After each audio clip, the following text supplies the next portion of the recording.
मंत्री अमित शहा आज पुणे दौऱ्यावर येतात। अमित शहांच्या दौऱ्याला महाविकास आघाडी विरोध करणार आहे।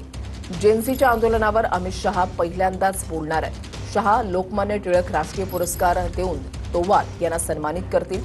पुण्यातील काँग्रेस पदाधिकाऱ्यांना पोलिसांनी ताब्यात घेतलेलं आहे। काँग्रेसने एक आक्रमक पवित्रा घेतलेला होता आणि अमित शहा यांच्या दौऱ्याला विरोध करण्याचा, आंदोलन पुकारण्याचा इशारा काँग्रेसकडून देण्यात आलेला होता। काँग्रेस आक्रमक झालेली आहे, त्याच्यामुळे काँग्रेसच्या पदाधिकाऱ्यांना पोलिसांनी ताब्यात घेतलेलं आहे।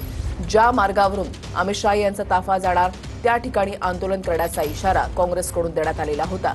ज्या वेळेला काल अमित शहा यांचं महाराष्ट्रामध्ये आगमन झालं त्यावेळेला मुख्यमंत्री देवेंद्र फडणवीस यांनी त्यांचं स्वागत केलेलं आहे। अमित शहा यांच्या हस्ते आज लोकमान्य टिळक राष्ट्रीय पुरस्कार देऊन NSA अजित डोवाल यांचा सन्मान केला जाणार आहे आणि त्याच निमित्तानं अमित शहा आज पुण्यामध्ये आल्यानंतर जंतर मंतरवरच्या प्रकारावर काय बोलतात का याकडे सुद्धा सगळ्यांचं लक्ष लागलेलं आहे।